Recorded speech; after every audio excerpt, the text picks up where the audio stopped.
Coming up on Two-Faced Wrestling Talk. We share opinions on if the Young Bucks will ever go to WWE. We examine the positive and negative reactions to the WWE All-Women's Pay-Per-View announcement, our Slammiversary review, New Japan Pro Wrestling G1 impressions, listener Q&A, and we close out the show talking about the worst wrestling chants, all on this week's Two-Faced Wrestling Talk. WrestlingInc.com brings you Two-Faced Wrestling Talk, the podcast that goes beyond WWE and goes in depth on ROH, NJPW, Impact, and more. Also featuring fun pop culture and wrestling crossovers, listener Q&As, and extended discussions about wrestling topics past, present, and future. Now, here's your host, Kelsi. Welcome to Two-Faced Wrestling Talk. I'm joined, as I am almost every week, by my co-host Paul. Here I am. So, what'd you think about this wrestling week? I was pretty happy about just about everything that happened between Impact and Ring of Honor, G1 obviously. I mean, to me, the most disappointing things were Raw and SmackDown, which we'll get to later. For me, that's I know, that's kind you of every week. Whatever. No, I'm not always too harsh. Uh-huh. SmackDown was not that bad. No, it was okay. Okay, so before we get into our really busy reviews of all the wrestling stuff, let's first do some quick plugs. You could find me on Twitter at SuperKickingIt. That's SuperKickingIt. I ask for a lot of opinions. I ask a lot of wrestling questions. Please connect with me. I'd love to have a one-on-one. I think it'd be a lot of fun, and I think you guys would like it too. And Paul, where are you on Twitter? I am at pboron88, and I basically retweet everything she says. But if you like soccer talk, I'm your guy. Yeah, you sure are. So, also, I have a YouTube channel that maybe people don't know about. It's called Super Kicking It with Kelsi. That's Kelsi, Kelsi. And your best things to me are your reaction videos at big New Japan events and Ring of Honor stuff. So yeah, I'll be doing one for the G1 finals this year. And maybe even sooner. Yeah, if we'll something see. else big happens. If the matchup is worthy enough and I feel invested, that's when I do them, because that's when my reactions are really intense. Also, really quick, we haven't told people, some of our new listeners, we're going to be at All In and StarCast. In fact, we're on Podcast Row.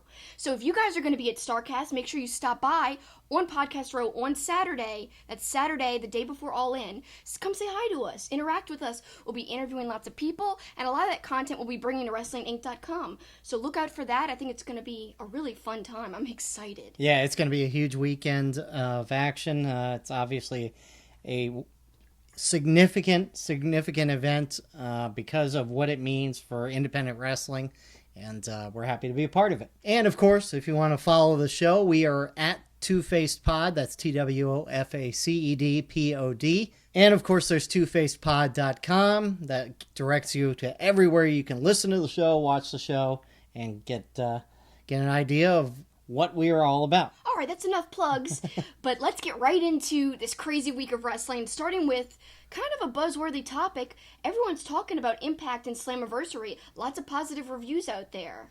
Yeah, it was a good show. I think we both, as it started, weren't overly into it, and then it definitely grew with the matches as the show went along. Well, some people really liked the opening match, the four-way match. Me, I know I was taking notes because I was doing a recap video afterwards, so I was taking notes the whole time. That, I think, distracted me a little bit. But, I think people who haven't watched Impact in a while, they are having an easier time investing, or reinvesting, I should say. Whereas me, it's hard because I like Ring of Honor and New Japan style a lot. It's way different than the WWE style, as is this new Impact style. But the Impact style still isn't my favorite because it comes off very newsy to me.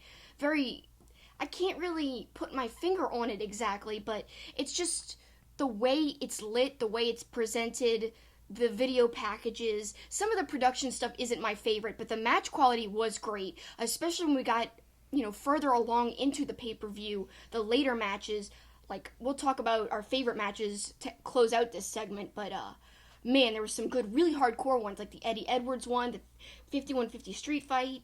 Yeah, the Eddie Edwards match, the thing with that, and first thing I wrote down about that match was that it seemed short. Like, it just didn't seem like it went as long as it could have, I guess, is the best way to put it. Matt Sydal and Brian Cage, I thought, was a decent match, but not as great as maybe as I thought it would be.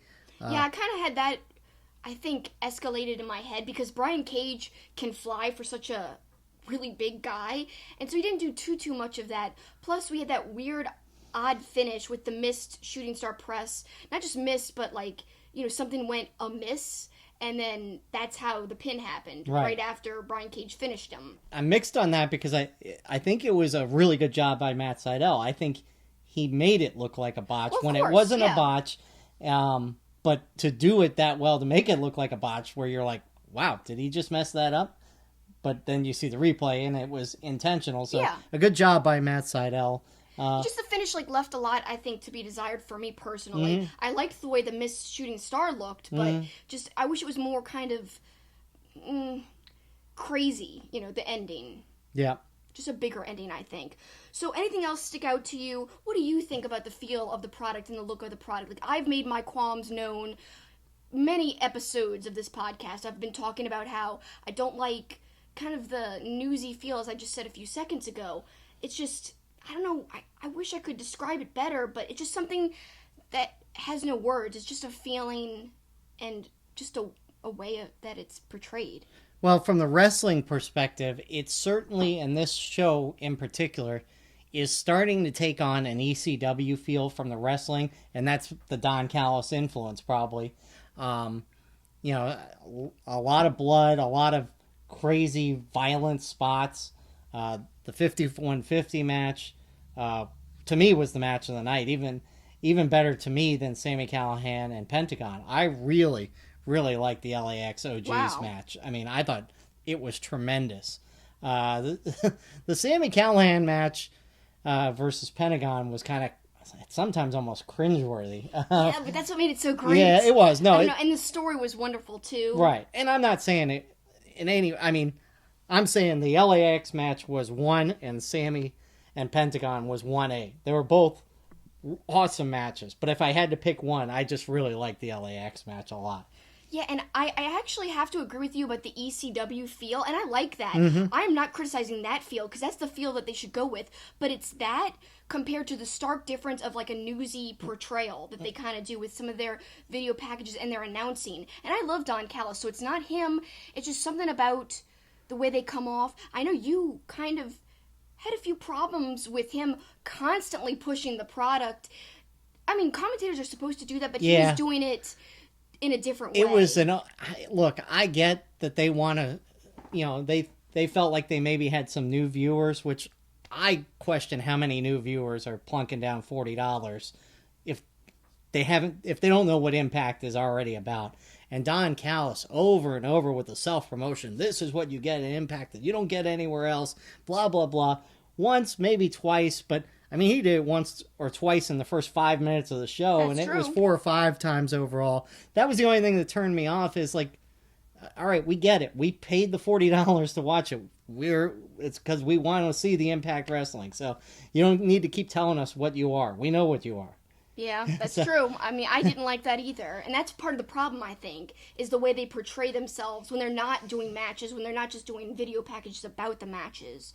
And now we've got actually a question that, instead of putting it in our question segment, this is Impact themed, so let's ask it here. Yeah, and this kind of fits what we were just talking about, too. Exactly. Spees and the Benchmark Show at SPEEZ Benchmark, they ask, in your opinion, is the hype over Impact's Slammiversary pay-per-view warranted? Or has the company simply been bad for so long that any step in the right direction will be perceived as a major success? The answer is yes. Yes, in that I think the hype was warranted because there, again, Pentagon Callahan, LAX OGs, Eddie and Tommy, even though it was short. We haven't even talked about Aries and Moose, which was which was a really good match, but after the 2 matches that were before it, it kind of suffered in my mind. So yes, the product the hype is warranted, but it was so bad for so long that I think it makes it seem even better. Yeah. But I'll even go the last 2 pay-per-views. This pay-per-view was much better than the last pay-per-view. And not because of what you're thinking, although no, I'm that's not part thinking of it. that. I'm thinking that I was going to say that your opinion from the last pay-per-view to this pay-per-view of Impact's was crazy, because you were like, that was not worth it last time. You were complaining to no end about the price, about the content, and about somebody who was on the card. Now this time, you've got a lot more of a positive spin, and I think it's warranted, though. And like you said, I do think the hype was warranted, but again, there's something that I wasn't able to fully invest in. I think it's because I was distracted, or maybe just there's not enough people that I've invested in. That's why the Sami Callihan, to me, you said the 51-50 street fight was your favorite. To me, I love the Callihan match because that's the person I'm invested in the most at Impact. So, which match you're going to like the best, regardless of what it's really like, is the Callihan match, because of the story going into it, because how I feel about him as a wrestler, viewing at home. I'm really invested in him, and I love his character, so that's what I'm leaning towards, and that's what I always lean towards liking. I did make a comment while we were watching and talking about being invested, that we shouldn't watch any New Japan on the same day as any other pay-per-view, because any other pay-per-view, it's hard to measure up with how, like, we caught up on a couple days worth of G1 action before we watched it. And I think that's why initially we're like, ugh, this is not that great. But it was more, I think, not even about Impact. It was more about the fact that we had just watched so many great G1 matches earlier in the day. But I will follow up on something you just said. I will stand by that $40 is still way too much. No, I still think it's too much, too. I think they could have still made a lot of money if they had sold it for $30. $40 is steep. Yeah. For wanting people to get reinvested in the company, you should start off lower. 20 or 25 at the most. I would be willing to pay $30, but $40 is a lot. Yes. But of course, we paid it. We had to see it. But you got our money, Callis. And even after he snubbed me. That's a story we'll tell on another day when our show isn't so jam-packed. But I love Callis. And in fact, speaking of him, his podcast, Killing the Town, they had a great interview with Austin Aries this week. I know that we ran that teleconference with Aries last week, but this delved way more into things. He talked about WWE and, how it was when he was there. He didn't begrudge his run there. He actually said it was the perfect setup. He went there for a little while, got what he wanted to do done, and then came to Impact, and now he could do whatever he wants. He's got creative freedom. And he went further and further on about other things, even talked about being vegan, like he did in the teleconference. Mm-hmm. But I really highly recommend the interview. It's the latest episode of Killing the Town. Okay. And, okay, so to end this segment, what was your favorite moment or match? You said you liked the street fight, but what about a moment in the pay-per-view? Boy, I don't know. I mean, I guess the moment that's going to stand out is Callihan and Pentagon with the railroad spikes. I think, to me, that's going to be the signature image of that pay-per-view. Yeah, I mean, I'd be surprised if they didn't use that in, like, a compilation video highlight reel or something, like maybe for an intro for their future shows, because that was intense. But another thing, my favorite moment, same match, but Callihan crying. Yeah. And, like, just drool coming down his mouth when they were shaving his hair. Oh my god, so intense. And what is with this inordinate amount of drool? I don't know. That dude produces so much drool, it's disturbing. I think it's to show that he's really unhinged and crazy, and he's just like, you can't hold him back, and I don't know. He's really real. Which goes along with his whole saying that he's not playing a character, he's playing himself. So he's really raw. And he drools. I don't know. Maybe that's it. So now, another great show that we watched this week, NXT, they just aired, there was spoilers out a week or two ago about what happened in this past episode this week. So finally, it aired for everyone to see. So this shouldn't spoil it for anybody. But yes, Ciampa won the NXT title. How do you feel about that? I'm fine with it. I thought it was a decent match. Not great. I thought it was maybe a B. Maybe a B+ at the most. Yeah, we talked about that after all the great wrestling we watched this week. And people love NXT. And I love NXT. So do I. Let me preface with this whole thing with, I like NXT. I really enjoy it. I think it's one of the greatest products out there right now. In fact, I love the lighting and the feel and just everything. The video packages are incredible. And they've got some great wrestlers and great characters. But yeah, the in-ring action wasn't my favorite, and I think it's because of Aleister Black. For some reason, I'm really into his character, but not as much into his wrestling, and I've noticed this in his past matches. So, to me, it's like, it was just a B. But it's really exciting, the result of the match, regardless. Yeah, Gargano getting involved, no surprise. And it's good to see Tommaso Ciampa win the title. So I think he's a good title holder, and we'll see where they go with that. But I was happy to see Ciampa win it. I mean, obviously we already knew that, but it does bring back the whole thing of if you're going to do the TV tapings, things are going to get out a week in advance. Yeah, that's what sucked about it, because I knew about it before I saw it. And I hate that, but it's unavoidable. It's really unavoidable in this day and age. It's a shame, but it's the way it is. Yep. But, some other thoughts I had about the show was we saw Shayna Baszler again. And I haven't really ever given this any thought. But you kind of brought it to attention. She is so good. She's such a believable heel, and she's a different kind of heel than every other woman, not only on the NXT roster, but the WWE roster. And that's because she's not like all prettified, if that's even a word. I'm making it a word if it's not a word. So she's, there's no glitz and glam with her. It's all about the title and being serious. And she actually looks and acts pretty darn scary, and it's believable. So to me, she's the best and the scariest heel in WWE right now. No, she's great. Look, she's a badass, and so, she portrays it. It's not a fake feeling heel. It feels real. I go back a couple months ago when she was terrorizing Dakota Kai. I thought that stuff was great. Her comment to Candice LeRae this week. She's just a great heel, and I'm a big fan of hers. Yeah, I agree. I think she's really great right now, and I'm really getting invested in her more than I was before. And we'll see her match coming up against Kairi Sane. So now we switch our attention to the epic that is the G1. As we tape this, Night 8 has just occurred. So we're taking you through Night 7. Boy, there's been some great matches. Yeah, there has been, and I actually tweeted out on Two Faced Pod on Twitter, what has been your favorite G1 match so far? And a lot of different answers. I like how it's a really big variety of answers, and that just shows you how many great matches there have been in only the first 7 nights of the G1, and there's many more great matches and matchups to come.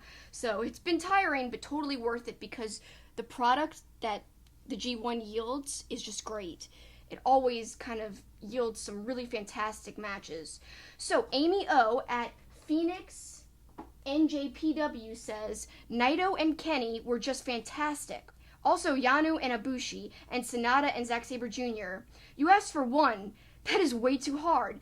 These are my top 3. This has been such a fantastic G1. Meanwhile, at Deej Kirkby says Omega versus Naito or Tanahashi versus Murder Grandpa. I really did like the Tanahashi-Suzuki match as well, because they've met many times before, so they're very familiar with each other, and that's what I think made the match really, really good. Well, and Suzuki dominates that match, but Tanahashi somehow gets the result. At OG Head Honcho says, Ibushi versus Zack Sabre Jr. That was a wonderful match. Well, and you know my feeling on this. To me right now, the moment of the G1 is that Ibushi spot off that post onto Zack Sabre Jr. in that narrow area of that gate. I mean, the precision on that move and the visual was so good. That's right now one of the moments of the G1 for me. So I can see why that was one of their selections. Yeah, that was a great moment. Very, very good. In fact, we rewound it to rewatch that part, and it was even more amazing the second time. So Ashley Ludwin at GBTYFan07 says, Michael Elgin and Adam Page, Yano and Ibushi, Adam Page and the Ace, of course she means Tanahashi, and then Kenny and Naito, which I love Kenny and Naito. I thought that was a great match too, and obviously it's kind of like a repeat of stuff we've seen in previous G1s the last 2 years, but they're always gold together. That's why I think this match was no surprise. It was great. Duke Chastain says Goto versus Ishii, another great match, physical. Then, at Bomb Logie says, Naito versus Omega. Those two guys are just special. I hope it's the Tokyo Dome, and they do something like a 60-minute Iron Man match to show that they can do it long format. That would be quite the match, I think. Aiden says definitely Naito and Ishii, and that's the one I'm going to agree with as my, last week I said Jay White versus Okada was my favorite. I think Naito Ishii is going to pass that because that was such a brutal beating and so good. Then Mr. Dose 2 says, I could say both of Omega's first 2 matches, but I really enjoyed Ibushi versus Yano. It was probably the hardest I've seen Yano work for an upset win. And you know what, you're not going to be happy, Paul, but I almost agree with that. I really loved that match. It was great to see Yano upset Ibushi. That was a huge loss for Ibushi and a huge win for Yano. So, I don't know, I loved it. But also, I liked a lot of Yano's matches, so I don't know, I've become a fan. You know, I used to say flippin' Yano whenever he was on, and like I didn't like to see him, but now I love Yano, and I don't know, it's like wrestling comedy done in a way that I like. Because it's a very fine line, and we've talked about this on the show before. Wrestling comedy can go overboard, but Yano is actually a good wrestler when he tries, and I love the story around how he's struggling not to cheat. I think that's kind of added to his matches this year. So I don't know, I like it personally. I know you detest him, but I could care less. I disagree. I don't know about detest him, but he's definitely not one of my favorites, and I didn't want to see him beating Ibushi. But you knew Yano was going to have an upset in there. We know Yoshihashi's going to have an upset somewhere in there that we're going to be like, what the heck? The other match that kind of stood out to me was Suzuki and Jay White, especially when Suzuki blocks Jay White's low blow. And then the God style pile driver, but he really, like you were saying, he ragdolled Jay White, and Jay White is like a favorite of the block. Yeah. So for Suzuki to kind of manhandle him so much in that match, that was crazy. I love seeing that. That would be my second pick for my second favorite match because, you know, I love Suzuki. I'm kind of, I don't know, partial to him, obviously. Well, and Okada and Suzuki, after slow starts in this tournament, now have picked it up. So it's been great and entertaining, and there's a lot more of it to come. Yeah, my boy Suzuki needed that win, so I am so happy he got it there. Another thing that I like kind of is all the great promos and shenanigans by the firing squad, including Bad Luck Fale, who now has this new catchphrase, F 'em. Yes. This is the PG version, but right, you know, F 'em. And I love one of his latest tweets. It says, some people will never like me. And it's him flicking off the camera, and it says, F 'em.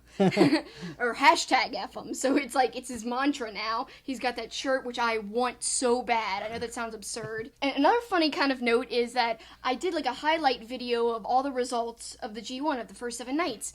So all this time, I've been thinking that you pronounce Makabe, apparently, like Makabe. Like, I've been saying Makabe. All of a sudden, Kevin Kelly and Rocky Romero are saying, I can't even say it now. Like, when I recorded the VO for my video, I mispronounced it like 400 times. Also, I've always said Yanu instead of Yano. And I don't know why. I mean, I have problems, you know, See, here we go. I have problems pronunciating English words. Pronouncing, you mean? See, there you go. I have problems pronouncing English words, for heaven's sakes. No, but there's others too. I mean, well, I think you're going to release this as some sort of video. Her trying to say evolution as she cut a video for Wrestling Inc. about that announcement, and she kept calling it Evolution, which is so like funny. is like Lemmy singing for the group Evolution because he pronounced it Evolution For the wrestling theme, yeah. Evolution. But you know, I mean, another one. You and other people pronounce Tommaso. Okay, well, I say Ciampa, Right. but some people say Ciampa. I've always said Champa, like Tampa. So then I was curious to see how they would say it on the NXT broadcast last night. And everybody says Champa, so I'm going to stick with Champa. I'm probably wrong, so just Maybe. assume I'm wrong. I'm saying flippin' Evolution in here, and that's absurd. But yeah, I recorded that video like 10 times. Ridiculous. So yeah, that's our little rant about pronunciation, or at least my little rant, because it's actually quite hard. How do you pronounce Makabe? You guys tell me your pronunciations of it. Finally, we're going to switch gears to Ring of Honor, and they had an Honor for All show. It was a pay-per-view, and I got to say, you know, while it was decent, it just didn't feel like a great pay-per-view in any way. Maybe because the champ wasn't in it, with Jay Lethal not being there. I mean, the main event was great, though. The main event was amazing. The main event was, if you didn't see it, Young Bucks versus the Briscoes for SoCal Uncensored. And one of the things I wrote, simply, these are 6 of the best in the business. I mean, all 6 of these guys are so good. Yeah. And everything was so spotless. There's no waiting around to hit a move like we talk about. Just all of that match was so good. I mean, there were other great parts of the show. Vinny and Marty was great. There were other good parts. I really enjoyed when Trent made his return. That was a huge deal. I think that might have been one of the biggest parts of the pay-per-view besides the awesome main event with the Bucks and the Briscoes and SoCal Uncensored. I thought that was obviously the match of the night, but the moment of the night, like I said, was Beretta coming back, and obviously I think they might be setting up, Colt Cabana versus Bully Ray, which I do want to see. I think that'd be really, really entertaining. Colt would be a great babyface for that match, so I'm really liking how they're, really emphasizing how he's garbage. Get out of here! We don't want you here. You're garbage. You're human garbage. Talking about how Bully Ray is just a terrible person on commentary. They're just blasting him. I love it. Meanwhile, Flip trying to get All In. Can't do it in a match against Nick Aldis. Aldis wins with his foot in the rope and all that. And then they restart the match. They restart the match. But the Cody, backing Flip was such a bizarre twist in the show. If you look at it this way, Cody is now a babyface again, which to me is a shame because I love heel Cody, and now I miss heel Cody because, he was one of the best heels in the business. So natural at it. But now that he's made up with, the Elite and the Bullet Club and Kenny, specifically Kenny, there's no more tension there. Of course, he's kind of reverting back to being a babyface because it wouldn't have worked as a heelish character. So I feel like him becoming more of a fan of Flip is kind of in that vein of he's a face now, which whatever, it is what it is. I miss him being a heel, and I'll keep saying that because I don't know, it's just there's so few people that can get legit heel heat today, and I felt like he was one of them. Yeah, he still got cheered too sometimes, but he could do things that really got people booing, and that's rare. So it's a shame that he's kind of switched so quickly back, but maybe we'll see heel Cody one day in the future again. I hope so. I hope so too. And also, if you guys want to see some match highlights and some beautifully edited footage, check out NWA's YouTube channel. Man, they had a great recap of the match. They had interview bites with Cody, with Flip. There was some great interaction between Billy Corgan and Flip Gordon backstage while they were setting up for his concert, which was the same night as this ROH show. Man, it was just great footage, and the way it ended, there's this graphic up on stage, and Cody and Nick Aldis are walking towards the center, and they look at each other, and then they look at the All-In graphic. And obviously this is after we know that Flip didn't win. So you see all the highlights of the Flip Aldis match, and then at the end, you see Cody coming out to face Nick, just standing, face to face, looking at each other like, let's go, let's bring it all in. I loved that. Check it out. Go to NWA's YouTube channel. I can't recommend it enough. It's called 10 Pounds of Gold. It's number 28. You'll notice we didn't say much about Raw or SmackDown. Not much to report there. I literally have not one thing to say. Obviously, the biggest thing was Roman Reigns beating Bobby Lashley, and obviously the Evolution announcement. But we will talk about that later. Which is what we're going to get to in our next segment, in our extended discussion.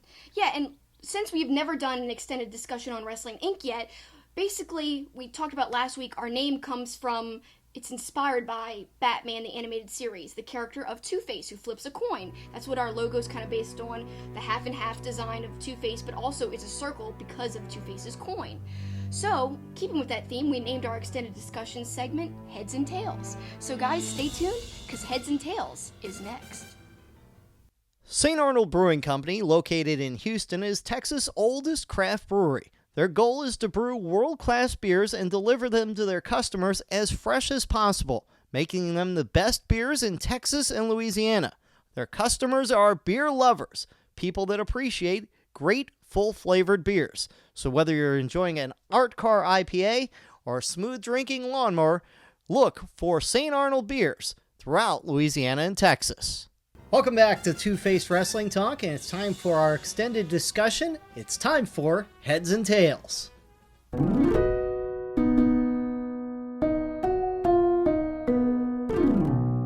And today's discussion is about the groundbreaking announcement, Evolution, which is going to be an all-women's pay-per-view. Before we get into the whole segment, don't you think this sounds kind of familiar to something you may have said a couple of months ago? I remember it like it was almost yesterday.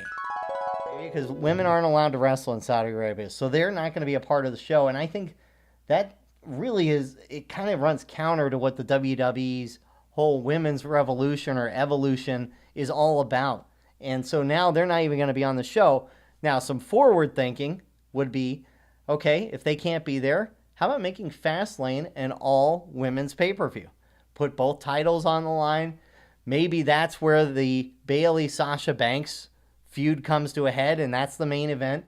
Okay, so I'm not saying I predicted this. It was more like an idea that I thought they should do in reaction to the Greatest Royal Rumble. But I'm happy they're doing it. But as we're going to find out from some of the tweets we got from our listeners and viewers, the emotions about this run the gamut from way positive to way negative. Yeah, and there's some in between, like, who are happy about it but think, like, it's way too PR heavy, way too kind of forced and fake seeming when they've got Stephanie trotting out, making the huge announcement, and awkwardly Vince standing in the background, not saying hardly anything for most of the segment and the announcement. It's very odd. That's the weirdest part about it to me. But a lot of people take qualms with all the women all of a sudden getting along, standing on stage together, just like that other announcement for the Royal Rumble. The same thing here. And then again, Stephanie, who's usually a heel, being like, oh, women's wrestling, we've come so far because you've demanded it, and just hammering that home. A lot of people hate that. I'm feeling them there. No, I get that. It's way too PR heavy. It is. It's definitely PR heavy. And yeah, I just knowing what we feel, how Vince really feels, at least this is the interpretation a lot of us have. I'm sure he's not super excited about this idea. And as we're going to find out from some of our comments, he's not alone. Now, we got a ton of comments about this, and, you know, that we can't read them all, nope, obviously, but we are going to have them all as a bonus feature, as you're going to address a lot of them. So be on the lookout for that, as Kelsi will... We'll get to all the ones that we didn't get to here on the podcast. There was like 20 comments, and a lot of it was a back and forth between some people, like just kind of debating on, you know, WWE acting like they were the first people to revolutionize women's wrestling. When there's been women's wrestling on a bigger scale outside of WWE, they're not like the first, but they like to act like that they're the first and the only. So that's kind of some of the qualms that I have to leave out here. But we'll address it. Follow me on Twitter at SuperKickingIt, and I'll tweet out a link to that bonus content. Awesome. All right, well, let's get to some of the comments, and we'll start with the Spees and Benchmark show at Spees Benchmark. They'll go balls to the wall with this event, especially the first one. I'm far from the biggest fan of the women's division, but even I'm intrigued with what they come up with. You have to think or hope it'll be something special, and I agree with that. And I agree with, that they're going to go all out on this. And I've seen a couple comments about this, that the interest will be there for this first one, everything about it. But the telltale sign will be the second one of these. Right. You know, what kind of interest there is, what kind of ratings. The first one's going to be huge, and it'll be a sellout probably. But once that second one comes around, like you said, that's the telltale sign on if it will be successful or not. Yes. And they've got the talent if they pull from NXT. What I don't want to see, and we've got a question addressing this very thing, is too much old school talent dominating everything. I agree. Because it demeans the current roster. Right. And you've got so many great current roster ladies right now that they should have their time to shine. I don't want them all to be just thrown into a multi-woman match just to highlight, like, Trish, let's say. Right. Which, I get it. There's a lot of nostalgia and love for Trish, but she's not on the current roster. She's not the person you have to push right now. All these other women are. So that's my viewpoint on it. No, you know we're going to see Trish, we're going to see Lita, we're going to see Beth Phoenix. The problem, or not the problem, the question is, in what capacity, hopefully not the main event. No, what I'm hoping in that regard, and we'll talk about it more, is that there's one match that's almost like a Legends match. That would be good. And then the rest of the pay-per-view is the current roster. Right, I agree with that. Our next question comes from Aiden at _AYDENN_. It's a solid pass from me. It all feels artificial and almost forced. That, and I have very little faith in the writing staff right now. I understand that, like, a lot of people are complaining. Now, I don't agree, but I understand in a way, because a lot of people are saying there's no stories lined up that are even very good right now to build to this pay-per-view. They'd have to do a lot of work in a quick amount of time. Although there is time. I mean, it's all October, said and yeah. done. Yeah. But I will say, like, okay, what's the deal with Sasha and Bayley? Yeah, perfect example. Perfect example. I think that could main event. In fact, I was asked by Spencer Love on Twitter, who do I think should main event this? I think it should be Bayley and Sasha, because to me, in WWE, they kind of started this whole thing churning. Them and the other 4 horsewomen, but that match between Bayley and Sasha at TakeOver Brooklyn, that was magical. And it won, like, Match of the Year in a lot of people's books. So, to me, it could be great again, and we could finally get it on the main roster, which we've been wanting since they were promoted. No, that match in particular is a match that I really think turned the tide on the way everybody felt about women's wrestling. Especially in WWE. In WWE. And so, so to me, that was the match that turned things. And yes, it absolutely should be the main event. I just don't know what they're going to do, to his point about storytelling, because his comment could have been, because he didn't say anything about the women, that could have been a comment about WWE in general. That's true. You could say that about anything right now. They don't stick to storytelling very well. They're all over the place sometimes. And the Bayley Boss thing is a perfect example. But let me say this. Do you think that they put them back together to hold off on them falling apart, and maybe they are building towards that match? Yeah, I think they were going to put it in SummerSlam, but then once they got the idea of this Evolution got going, I think they were like, all right, we're going to make that the main event of that. Or at least a higher up match, I hope. Yeah. To me, it has to be the main event, but I could see Ronda Rousey versus, like, Charlotte, them going with that, because that has a lot of, drawing power. But also Charlotte, they love Charlotte. Right. I'm just hoping it's not like Alexa Bliss or Carmella.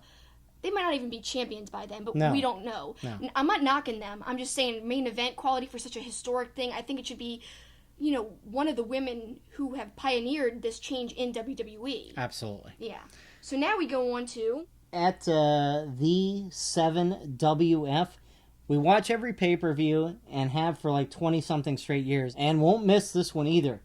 Most likely will be better than most, looking to see wrestlers we don't normally see.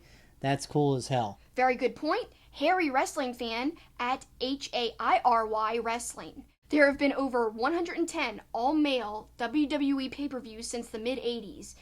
WWE Evolution will be the first all-female show they've ever produced. To say this change is long overdue is an understatement. Yep, I agree. That's pretty crazy, those facts, how many all-male shows they've been. I didn't even know that. Like, with no women on them at all. Next one is from Adam Rotella at Adam_Rotella. I've been asked about the women's pay-per-view. What's the big deal? If you think it's a good idea, watch. If you don't. Life is simple, humans. Well, I think you could say that about any of the products in wrestling. If you don't like it, don't watch it. Yeah, check out Adam's podcast on the NWA. It's really good. And that's a good point there. And Take the Bump podcast, our good friends at Take the Bump Pod, have a similar kind of sentiment.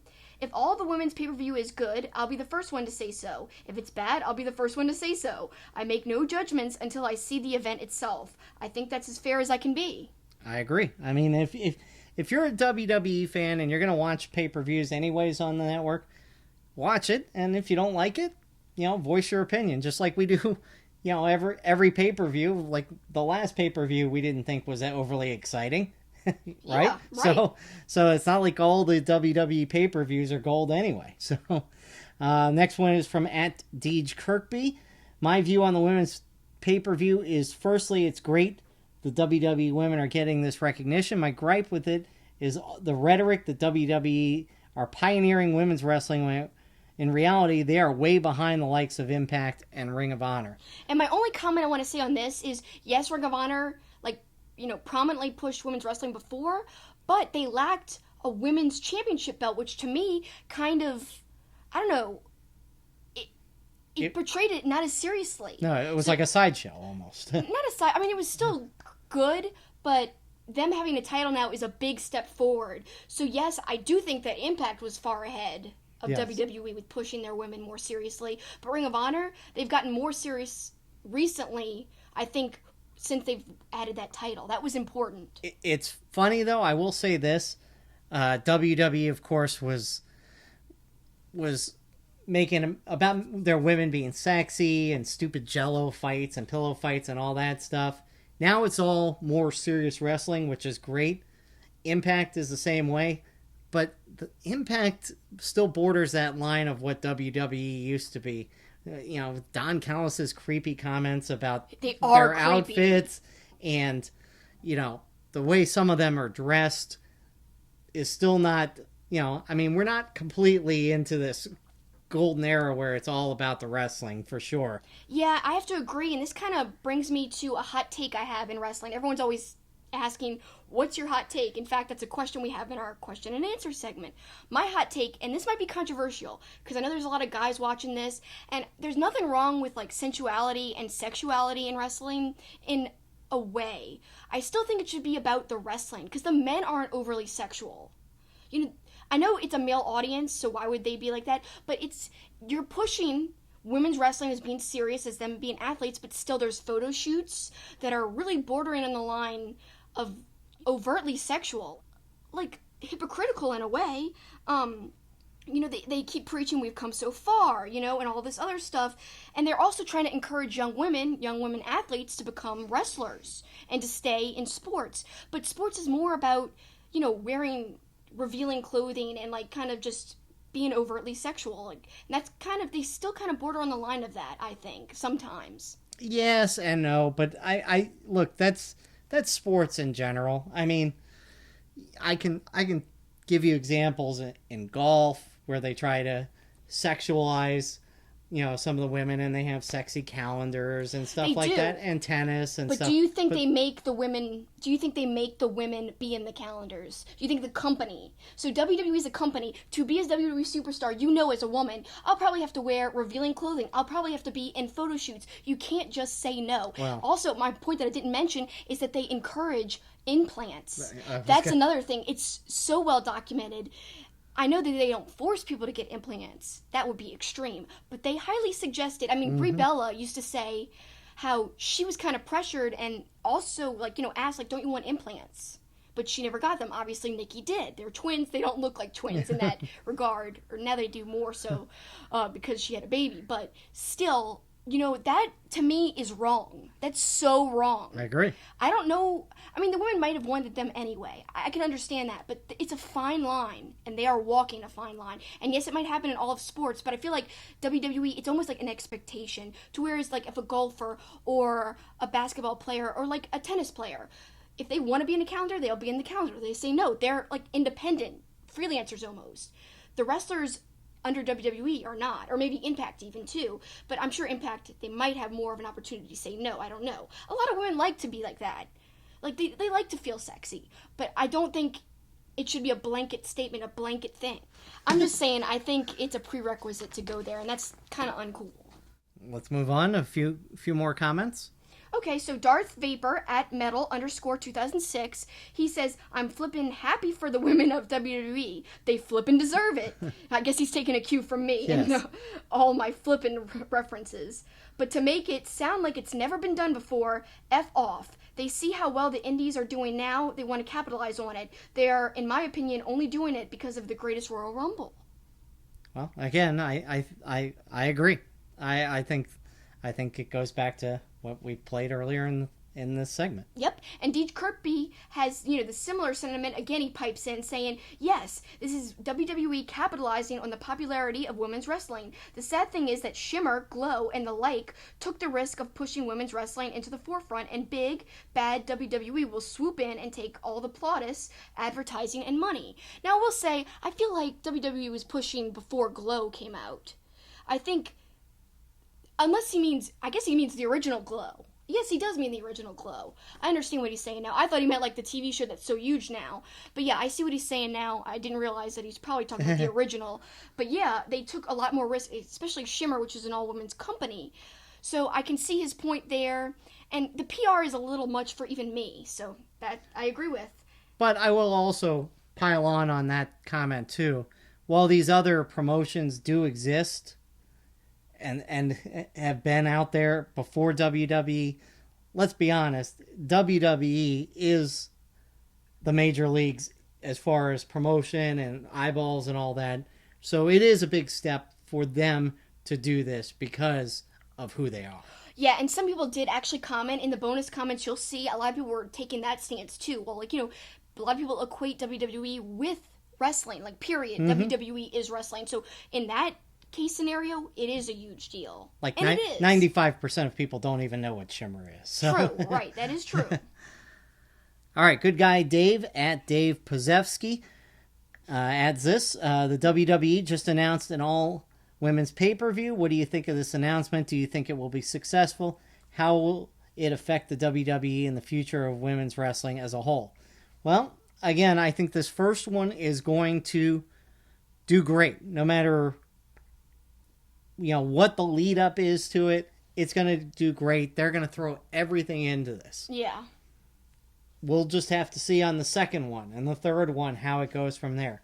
Look, I could very well see them committed to this, but I could also see if they're 3 into this and they're playing in front of a building of 5,000 people and you see a lot of empty seats, that suddenly this becomes kind of a niche thing deep on the WWE network too. Let's quickly talk about, some people have speculated this is going to be the impetus of an all-women's show on the network, like 205 Live is for the cruiserweights. I don't think that would be a good idea at all. Bad. It would stretch the women's roster so thin. I know you've got NXT as well, but people just won't be invested for all that hours of television.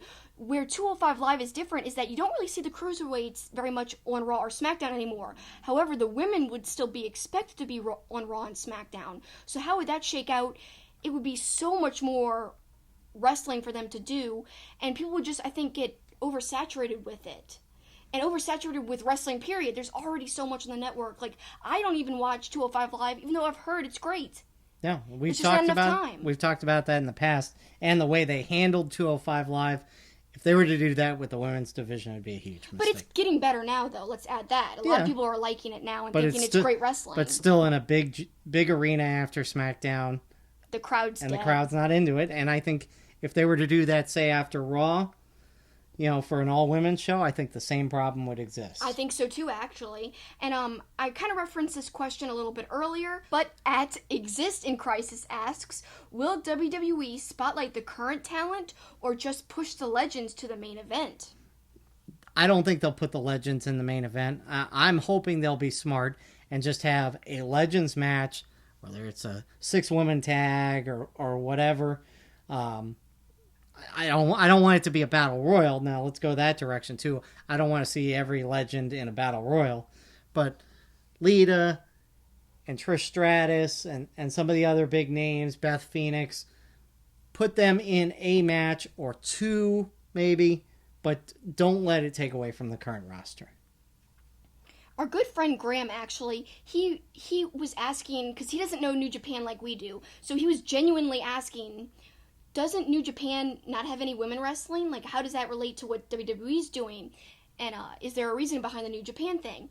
Well, he was asking, like, truthfully, like, genuinely asking, whereas other people were using that as ammunition, like, WWE is so much better, New Japan doesn't have women's wrestling, like, oh, it's nothing against women that they don't have the female wrestlers wrestle in Japan. There's all women rosters and shows and promotions in Japan.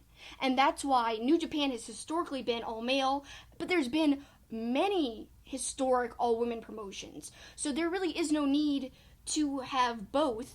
Like, the women's not featuring men. You know what I mean? Like, somebody could ask the women promotion, why don't you feature any of the New Japan guys? Right. So to me, it's nothing bad or ulterior motive, like, oh, we're trying to not feature women.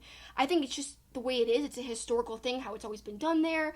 So making that comparison is kind of unfair. Graham was just wondering, why. So I guess time will tell is the best way to put this. It's certainly a historic event. I'm looking forward to it. I think it's well overdue, but we'll also see how it how it's received, I mean, I've mentioned this before. One of my good friends doesn't watch women's wrestling, equates it to watching the WNBA. It's just not the same level of talent to him. And so there's going to be people like that as well.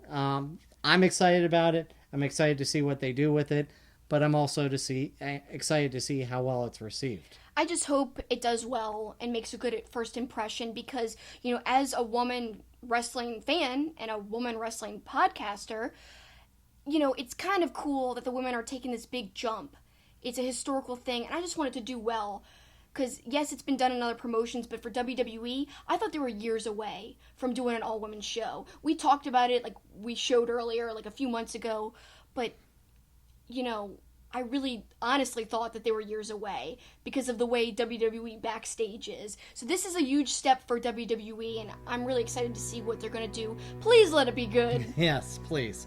So, terrific heads and tails segment. It's now time to take a break, but when we come back, it's time for Ask Two-Faced.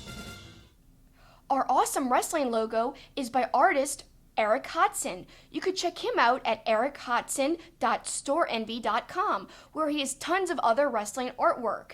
He really is an incredible artist. His Twitter handle is @DreadedDinosaur, which is named after his comic series, The Dreaded Dinosaur Man, which you can find on webtoons.com. Just search for The Dreaded Dinosaur Man, and you can read it for free. Thanks, Eric. We really love your logo. Welcome back to Two-Faced Wrestling Talk, and now it's time for my favorite segment where we interact one-on-one with you guys. And let me remind you before we get into our segment that if you want to submit questions, follow us on Twitter @TwoFacedPod, and you could use the hashtag AskTwoFaced, and that's spelled TWOFACED. It has a D on it. So check that out. Follow us. Tweet us those questions. You might be featured on the show one day. But now it's time to get right into the questions. It's time for hashtag AskTwoFaced.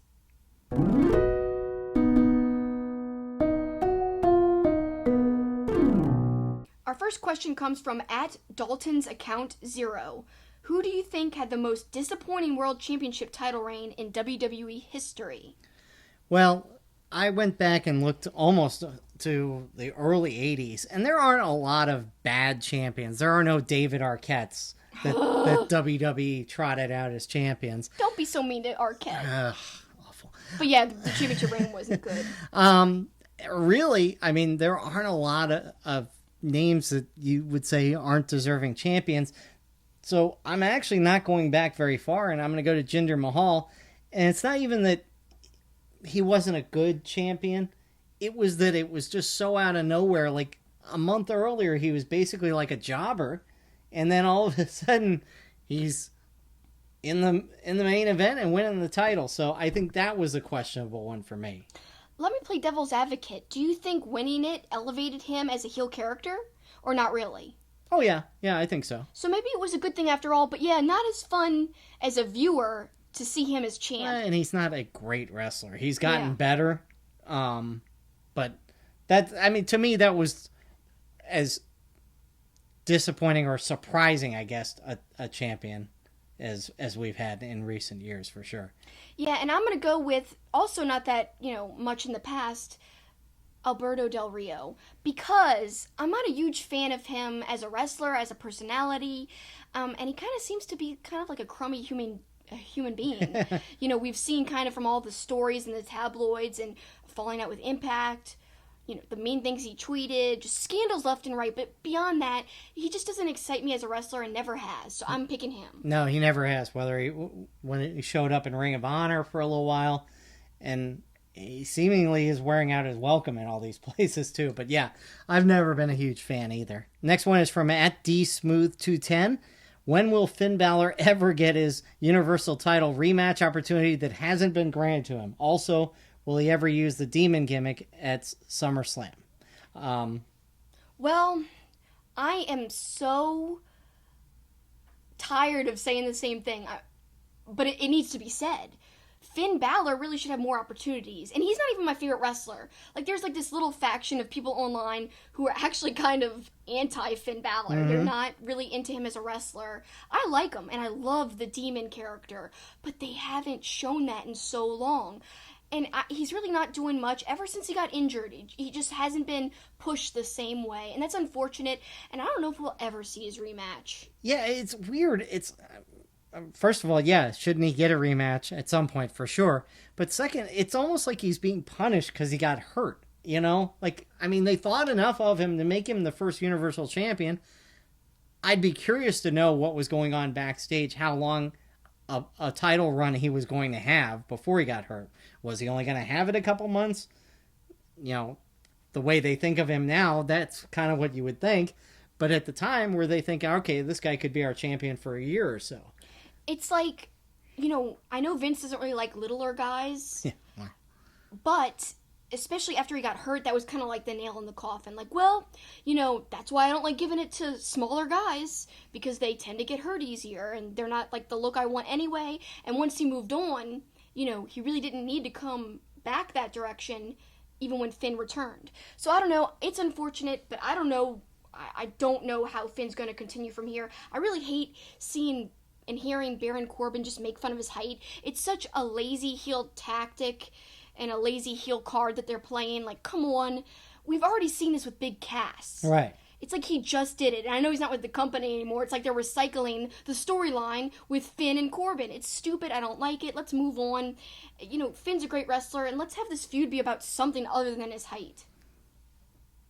Alright, so our next question comes from @metal_2006.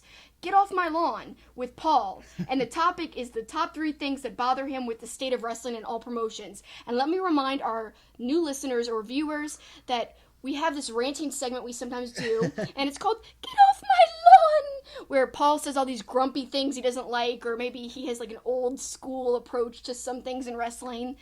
So do you have any Get Off My Lawns? Top 3 things. And it should be angry. It should be, get off my lawn! Yes, exactly. Well, one is one we're going to talk about in our closing out the show. A poll we did. So I'll save most of my thoughts on that. But it's fans hijacking the show.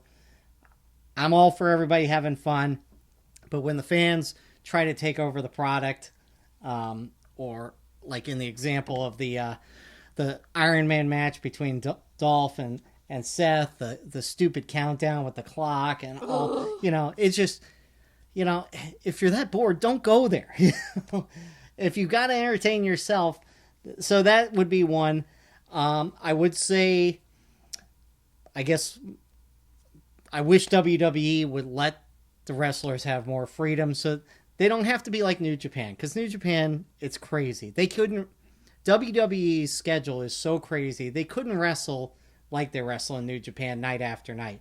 Now, you can argue, okay, New Japan's wrestling 4 or 5 times a week, but that's only during this tournament. They're not doing it for a 52-week schedule. They are doing weekly shows. They're like WWE's version of house shows. Right, but leading up to a big pay-per-view. But not condensed like they're doing during the G1, where they're wrestling every night. And they're all these super intense, long... Even the tag team matches are brutal. But to play devil's advocate, WWE has nothing like that high quality of matches in a row. No. And so that's what I'm saying. I would like to see WWE give their wrestlers a little more freedom. And thirdly, and this is not even a WWE complaint, this is America in 2018, the divisiveness. You know, but I'm going to break it into wrestling. WWE, New Japan, you've heard me talk about this before. I'm in the middle. I can watch everything. I like Impact. I like Ring of Honor. I like it all. The 2 factions who will never see eye to eye. WWE sucks. New Japan sucks. You know, the divisiveness. Can we all just come together? You know, see, I don't know. I don't know if that's an angry rant, though. Exactly. I was about to say that. I don't know if we can consider that a true get off my lawn, because I almost agree with all your points.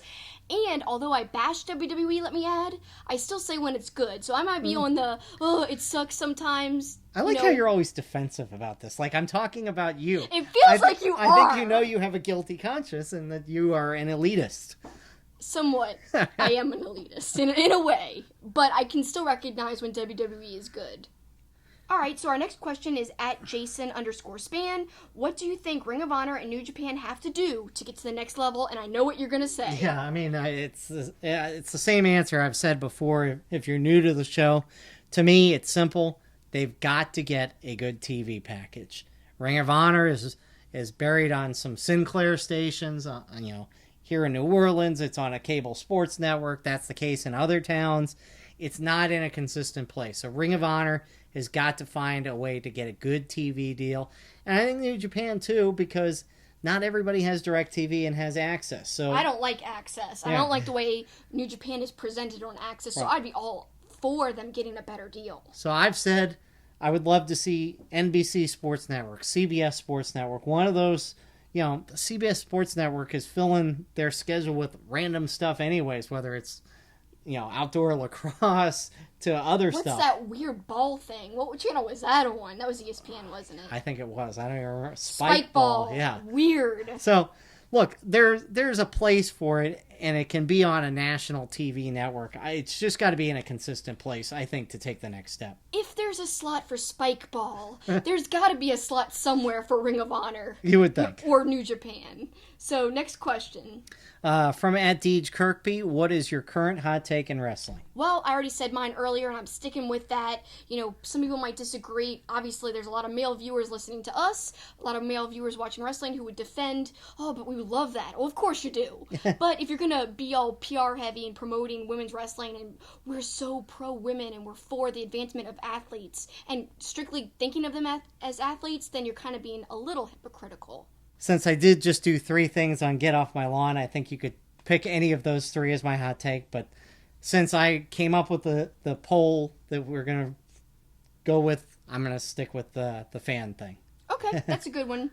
That was a hard question because I really didn't know what to say until I started really thinking about it, and then that's what came in my whole women's discussion. But this next question is also hard. It's from our good friend RJ @_ringside rant. Who is the hottest wrestler in the world that isn't a, quote, name wrestler? So, this is a hard question because at first I asked him what he meant by that. I said, do you mean like the most over wrestler? And he goes, yeah.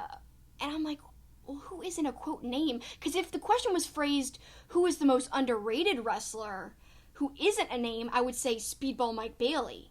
Because he's one of the best high flyers in the world, but you hardly ever hear anybody talking about him.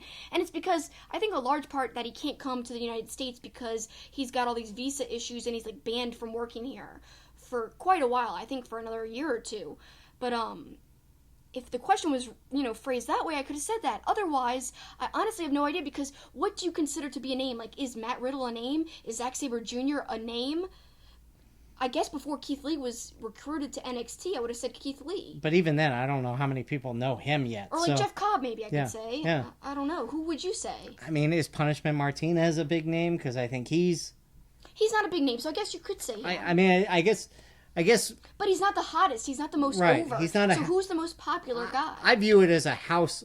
When he says name, I'm thinking household name that wrestling fans that are your casual fans can name, and I'm thinking most couldn't name Keith Lee or Jeff Cobb or Punishment Martinez.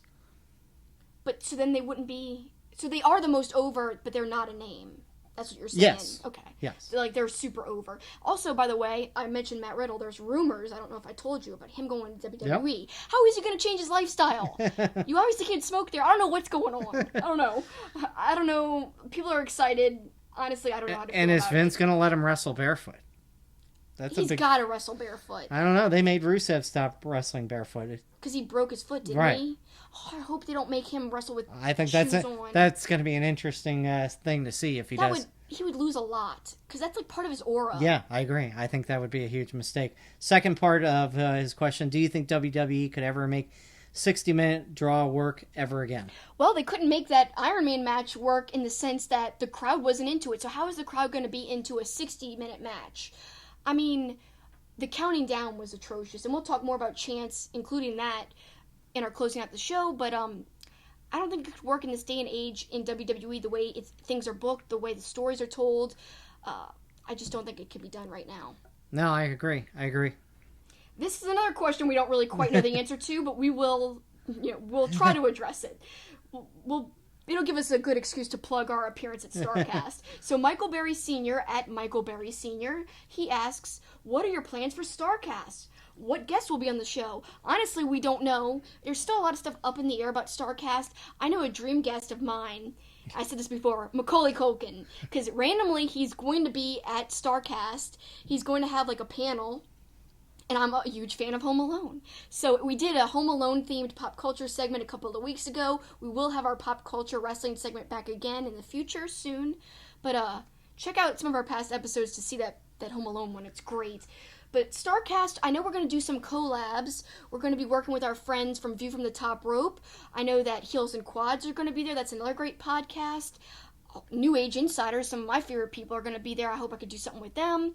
So hopefully just we could get together with these people, have some drinks, record some fun, crazy podcasts, and lots of cool stuff. Yeah, we don't know about the guests. We do know we're going to get some guests. We're supposed to get some stars. You know who my dream is? Well, of course.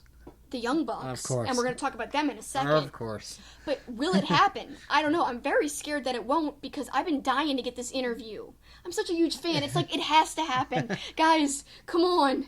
Help me out here. Say Kelsi needs this interview. She deserves it. I'm such a huge fan. I do. If we're talking about dream guests, I think having Cody on would be awesome. Oh, God, yeah. So we'll see. We'll see how it shakes out. It's funny, it's not that far away, and we still don't know a lot of the details of how things are going to shake out. I want to hear more about the NWA, too, like David Lagana, who I've been talking to a lot on Twitter, who's basically doing all the videos for NWA. I'd love to talk to him. I don't think Billy Corgan would be there. I'd love to talk to him, though. And even Nick Aldis. I don't know that much about him, so to find out more about him and about his journey with the NWA World's title, I think that would be really special and unique.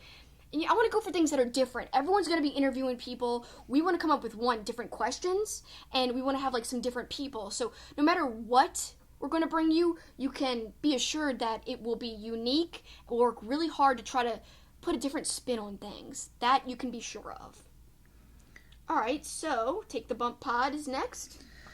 How about we get some old man anger from Paul? Like I spit on our show this week about how terrible and disrespectful the crowd in Pittsburgh was at Extreme Rules. I feel like I can coexist on the same side of the topic as Paul.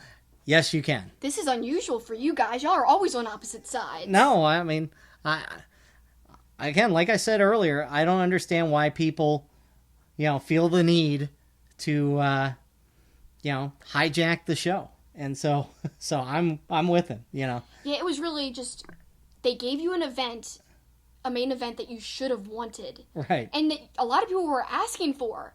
And then the crowd really just made it seem like, well, we don't want it. So why not just keep pushing Roman, which we see now is happening. Right. So I don't know if that had anything to do with the crowd. It probably didn't. It was probably going to happen either way. But It surely didn't help things. No, I agree. So our next question, and this spawned a whole discussion. I'm going to read some tweets after I read the question.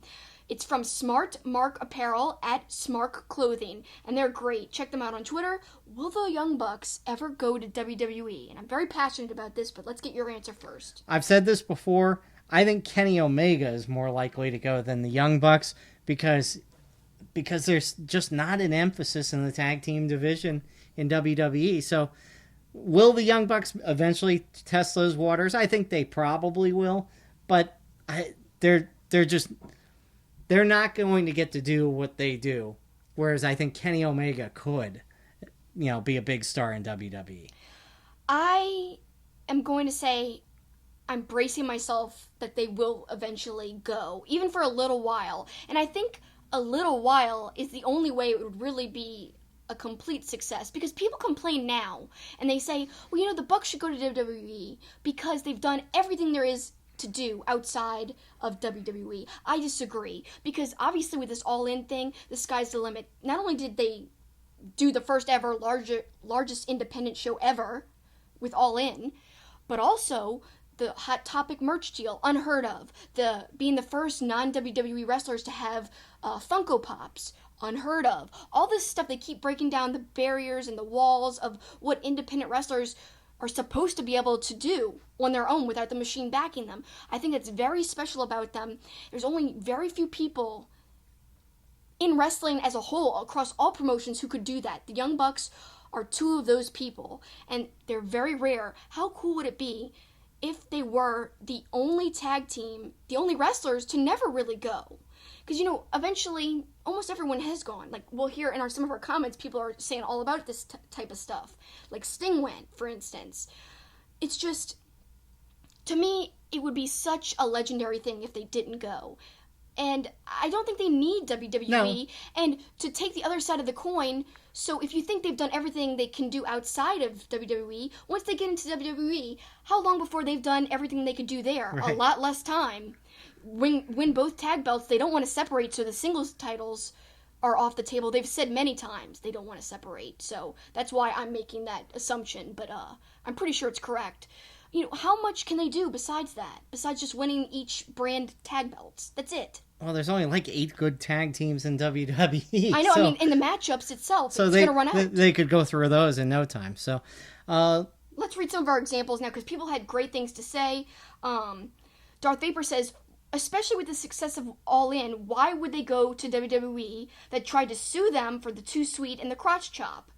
And then Smart Mark said, yes, I want to believe that, but if WWE backs up the money truck, can the Bucks say no? And then Darth Vapor mentions, well, would they have creative control over merch? No. Would they be able to do their YouTube stuff? I don't think so. Like, up, down, down, yes, but maybe it would still be monitored. I don't know. Would they have a schedule like they do now? I don't think that's a valid point in a way, because I think their schedule is insane, almost more insane than WWE, because they're flying to Japan all the time. They're flying to different countries. They're flying across the country. No. I think their schedule is pretty tough, actually. If they say no to any of these questions, would it be a smart move for them to go? I agree with him. I don't think it would be smart, except for the money. He also says he thinks the Bucks are having too much fun to go to WWE, but if they do, what about in 2020 maybe?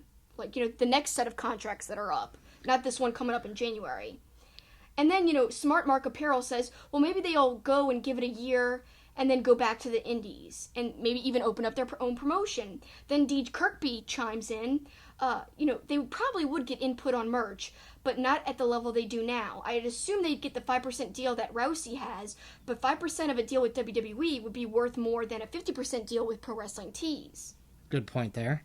That is a good point, but they do make a lot of money with their tees, and they've got a lot of the control over the merch.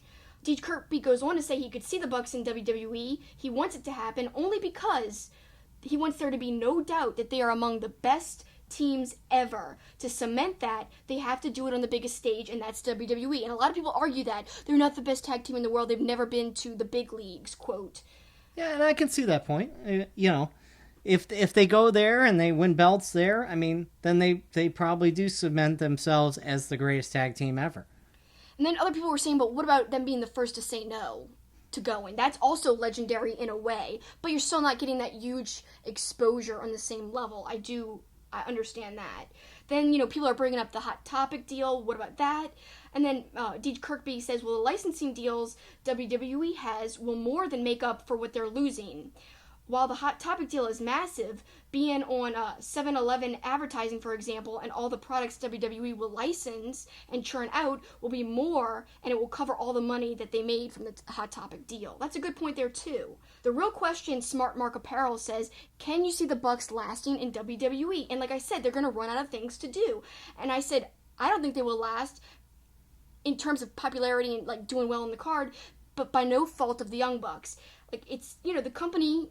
Things get stale there no matter who you are. And that's the whole thing. And I used the Hardys as an example. They were so hot on the non-WWE scene, that so much so that people in WWE knew about them. Like when they came and re-debuted at Mania, people were saying delete. So people knew about what they had done outside of WWE. That's huge. So, but look at what the Broken Hardys are doing now. They're very much diminished, and they're not at the level they were when they came in terms of their strong character work and the popularity too, in my opinion. Then Take the Bump podcast chimes in at the very end here and says they will have one big run in WWE, gotta lock in that Hall of Fame spot, LOL. And he also said even Sting went, just like I referenced earlier. So lots of great Young Bucks discussion there. All I know is I don't want them to go. No, personally. I think for them to go and for it to be successful, the WWE has got to show that they're committed to tag team wrestling.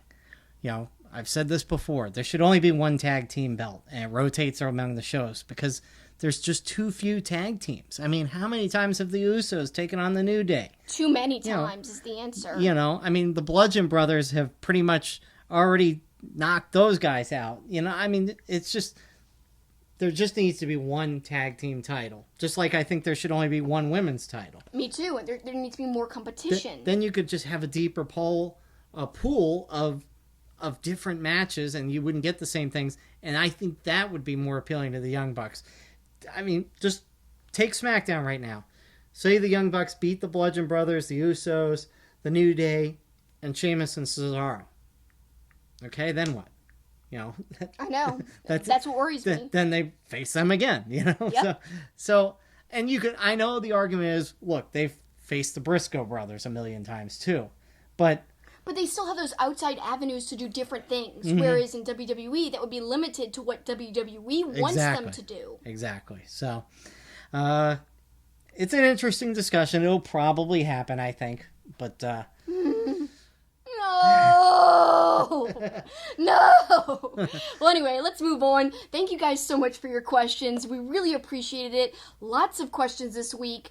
In the future, just a reminder, we will have to pick and choose questions because we're getting so many. Our show is becoming like, I don't know, like a saga. Every week, it's like a 2-hour thing, and we don't want it to reach past, like, much past an hour and a half. So we're trying to tighten things up. So guys, you know, limit your questions if you can, and also try to make them the best because we can only ask a few. And please, going forward, best as you can, use the hashtag AskTwoFace. And tweet at us. Follow us on Twitter. That would be great. Either my personal account at SuperKickingIt, but easily done. Also follow at TwoFacedPod because I'll see it there too. Time for us to close out the show and send them home.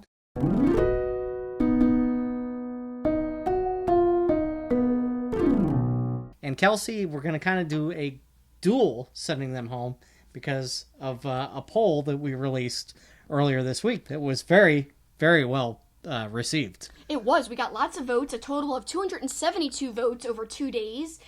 We asked about chants and what was the most annoying chant. And this was your idea. Great idea. I've got to toot your horn a little bit there. Well, I come up with nothing but great ideas, but... You wish.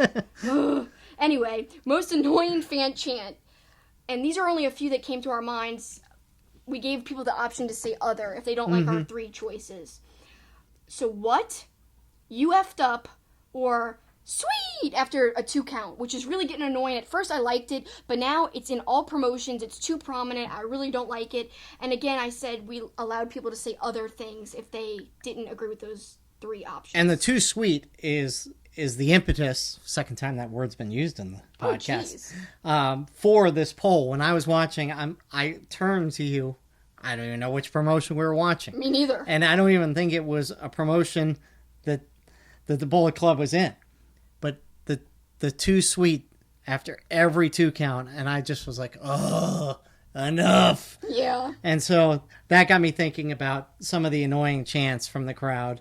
And what was the winner? It was with 42%. And then let's go through the other, how much percentages the other choices got.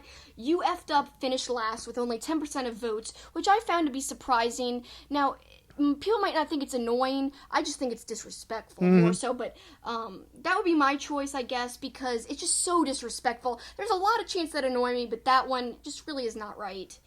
It's not a good thing to say. Then, after that, 23% for the sweet after the 2 count, because people seem to be getting annoyed with that. And then other came in second place with 25%. Some of the people who left comments were just reiterating about what, which was the winner of the poll. So they said why they disliked the what chant. So we'll talk about that. We'll actually read some of their reasons.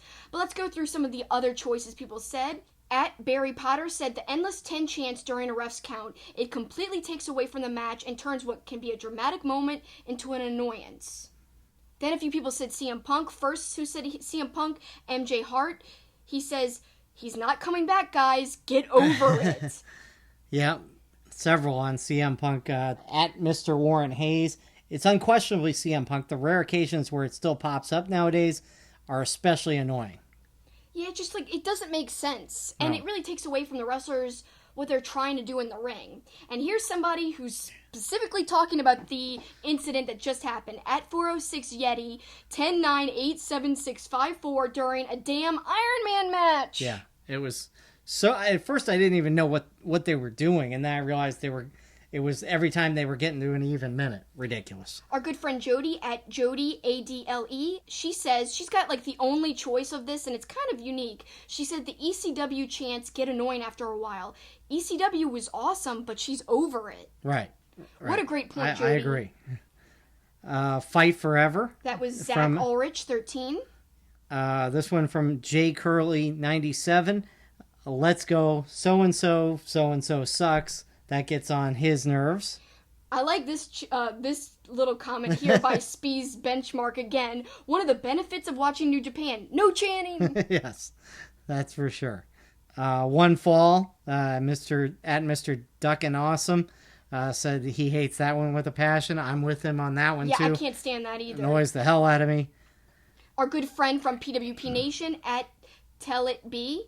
I don't like This Is Awesome, and I especially don't like it at New Japan shows, especially when, the Japanese crowd for New Japan is so respectful. They'll cheer, but they don't do chants. Like, sometimes, very rarely, they'll say This Is Awesome, but for the most part, they don't chant like that. And I like when it's pretty much just cheering, and that's it. No actual chants. A lot of other people said This Is Awesome, and gave good reasons, too. At last, Bone Stan said, I can't stand the This Is Awesome chant anymore. It was nice when it was reserved for something special. Now it gets bandied about whenever someone goes through a table or kicks out of a finisher.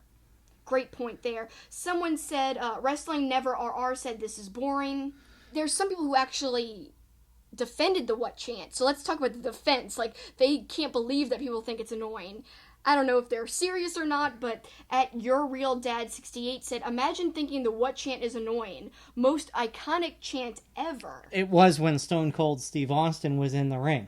And he's still the only one who could really still make it work and entertaining. Otherwise, when it's just said and spoken and chanted at random wrestlers, it really gets annoying. No, it is annoying, and even though some people like at B Knuckle 7 say it shouldn't be on the list. But he also goes on to say, it's okay that we all have different opinions. That's what makes wrestling community great. But the what chant has been gold, in his humble opinion. Hilarious then, funny now. He still enjoys annoying people with it to this day. Huh? See, he knows it's annoying deep down. Yes. He's admitted it. But now we've got people saying that they're against what? At Heel Doors from Wrestling Inc., if I ever bumped into a genie, one of my 3 wishes would be to vanquish the what chant. Exactly. It ruins so many possible promos that could be great promos. It's almost like the fans are trying to trip up the wrestler and get some sort of certain joy out of, oh, we made you mess up, and then they can chant, you effed up, why? Why are they trying to mess people up? I don't like that. So Aiden at AYD Baden says, definitely the what chants. I wouldn't mind them so much if they were used sparingly, but more often than not, they end up taken away from actually decent promos, like we just said. Preston316 says, what will always remind me of the glory days, but I think Vince would choose the what chant, because it, messes up so much of his promos. I bet he would. And this here's is up your alley. Yeah, here's one that's, me and At to Take the Bump pod. Suddenly we're in the same, sharing the same brain. I kind of wanted to say the Marty Scurll whoop whoop just to be a heel. I'm with you because I don't like the whoop. I don't like the whoop whoop at all. Whoop whoop. Yeah. I can't believe you don't like it. Ruins one of the greatest entrance themes of all time. Whatevs. So at Pro Fights Info has a couple he doesn't like. You Deserve It, This Is Awesome, and You've Still Got It. The first 2 are far too overused, and they have become completely meaningless as a result. The last one I just find insulting, as most wrestlers tend to respond, well, I never lost it. It's a good point. I voted for what, but I think what may irritate me the most, says at Roy_LB, is you deserve it when someone wins a belt. Deserving is irrelevant. Wrestlers earn victories in kayfabe. Now I know kayfabe is super dead, but that chant particularly just spits on the grave. And lastly, I like this one because it's unique and no one else said it. At YERYER62, you suck to Angle when he's not a heel. And also, he's like a legend now. I'm kind of tired of hearing people chant "you suck" at him, even though it's awesome and it goes with the song so well. And, you know, everyone's so nostalgic because that's how they chanted at him before. But like you said, he's not a heel anymore. He's a legend. He's someone to be respected. And he's playing like a super huge babyface right now. It just doesn't go. Great responses. So again, we could have probably given you 20 choices on the poll, but Twitter limits us to the 4. But some great answers. And again, like I said earlier, and get off my lawn. Stop hijacking the show. So what is your definitive answer? What's your least favorite to end out the show? I mean, it goes in waves. What is certainly there. Gotta pick. But I mean, I came up with a poll because of the whole Too Sweet. Because, so right now, is that your least favorite? Yes, Too Sweet is my least favorite right now. And yours? Mine, like I said, is the "you effed up." Just because disrespectful. And so there you have it. That's our votes there. Just, you know, we're being transparent. That's what we voted for. And I'm so glad you all took the time to respond to the poll. We got lots of responses, and I really enjoyed reading it. I know some of the listeners are probably like, that's a lot of examples, but I only picked the ones that had, like, reasoning behind them. I thought they were great reasons, and that's why I read them. So thank you guys so much, and thank you all for listening. It's been a fun, super packed show. Super interactive as well. Yeah, and we hope for the interaction to continue. So again, last time I'm plugging it, check us out on Twitter at TwoFacedPod to vote in these polls, to send us questions, and to just give us your opinion about the show. Make sure you're commenting about the show so we know what you think, what we could improve on, what you like that we do, etc., etc. And a reminder, if we didn't get to your question or your comment on the air in this podcast, we're going to release an extra that Kelsi will respond to some of the stuff, especially about the Evolution announcement. Definitely. And going forward, I think we are going to start limiting our question numbers, not only per person, but like in general, how many we say on the show. And I'll probably start releasing bonuses with all the rest of the questions from now on, just to make the show a little tighter. With just you announcing or analyzing those. You get off easy. That's not fair. More people want to see you anyway. So Whatevs. Let's face facts. Well, anyway, it's been a great show, and we really appreciate you guys listening or watching if you're checking us out on YouTube. Have a great one, and that's the finish.